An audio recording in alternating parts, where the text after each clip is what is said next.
Well, I would say had we won, I'd be much happier, but I wouldn't be any more proud of our guys. I thought we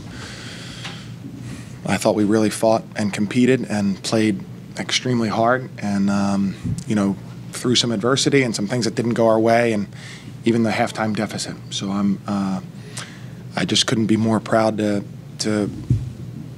you know, to be with this team and these guys, and this is a tough pill to swallow, obviously, but we're looking forward to Wednesday night at UMass. Hey, Chris, Richmond turns the ball over infrequently, except against VCU this year. What is the reason? Well, I mean, you know, they're a great, yeah, 13 the first half. You know, that's probably far above what we average on, you know, for the whole game, right? So, well, they're a great defensive team, and I think that you know, our movement wasn't quite as good as it needs to be. It has a lot to do with them, and you know, they were very active. They were very active, and you know, I don't want to say we were completely on our heels, but I don't think we were as aggressive or assertive as we needed to be, and I think, unfortunately, those resulted in some turnovers. What worked tonight that didn't necessarily work 2.5 weeks ago that maybe you can continue moving forward? Sure. Well, we were much better defensively, and we're improving defensively. You know, I don't know what our ceiling is. I wish it was higher, but we're improving defensively, and we're really competing. I think Andre Gustafson has a chance to be an elite level defender. So that helped. You know what I mean? And then we were very aggressive in the second half. You know, we got the ball inside the lane. We got really good opportunities. I thought in kind of not transition, but the secondary part of transition, I thought we were pretty effective. And so, you know, I think those things together helped us, you know, really compete and give us a chance to tie the game with 1 second to go. Were the free throws an anomaly, or is there something that needs to be worked on? Well, statistically, I believe we're not a great free throw shooting team. So, unfortunately, yeah, this was very bad. But no, I think we haven't converted enough free throws. You know, in the first half, VCU had 9 fast break points. And we were 0 for 6 from the line. You know, that's a big swing, and not to say that you'd stop those fast break points with made foul shots, but it would give you a little bit of a help. And you know, you just have to practice them. You know, your free throw percentage is always going to be your top 3 guys. You know what I mean, for most teams, because you know, there are not that many guys get to the line all the time, and you know, obviously when you convert them, it's a huge help, and we didn't enough tonight. Coach, last time out against VCU, the bench only scored 1 point. Tonight, you know, Noah came in, hit 3 threes, 11 points off the bench. Can you talk about his production? I thought it was his best game. I thought Noah played really well. I thought he confidently stepped up and made threes. Really important to us because it loosened things up a little bit, and you know, we were having a hard time scoring in the first half. And then I also thought he scrapped. You know, he had 3 rebounds. He deflected a pass, had a steal.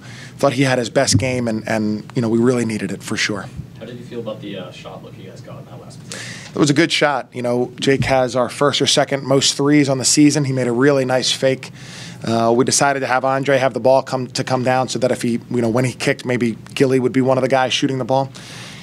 He did a nice job. Not, you know, sometimes you get caught up straight in the sideline alley, and you're going to have a hard time. He crossed the court, found Jake, who made a great play, and you know, got a really good look at the shot. I mean, when you need a 3.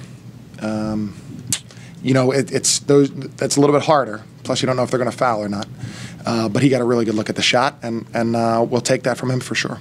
Chris, is kind of an uncharacteristic game for Grant, and he was only 3 from 14 or something in the night. Is he okay? Yeah, he's great. I could tell you this, Paul. I mentioned to the team after the game, you know, and I've said this. He prepares and works like a 5'10" walk-on. I mean, that's the honest-to-God truth. His approach is nearly perfect, and he's a great player who approaches things perfectly, who had a bad game. And that just goes to show how hard it is to string together all good games. But there's nobody in America we'd rather have, and there's no one I could count on to make sure that he has his chest out and chin up and attack it tomorrow. VCU has made his depth kind of a big part of what it does this year. What's the toughest part about facing a team that you know is going to play so many guys? Yeah, well, they can come at you in waves, you know, and so one, you know, it makes the scout a little bit longer, and you get down to like who's a shooter, who's a driver, and so it's not as specific. But defensively, they can come at you in waves, and so it keeps everybody fresh. You know, they have a lot of good athletic players. and who can really make things difficult on you. And that's the thing, that while their full court press, I don't think is turning teams over as much maybe as it has in the past. Their half court, defense is as good as it's ever been. Anything else, guys? Hey, Chris, Matt Grace is helping out a little bit. Yeah, he is. Can you just say a word or two about his contributions increasing in the last month or so? Yeah, I think he's going to be a good player, John. He can really pass, which is something that we ask our big guys. Grant had 5 more assists. Grant's close to 100 assists on the season. He can really pass. He moves well. He really has a good understanding of basketball. He just needs a little bit more strength and experience. And I think the same for Sal. I should have played Sal more today. I think that he gave us good minutes, and he should have had more minutes and more opportunity to play.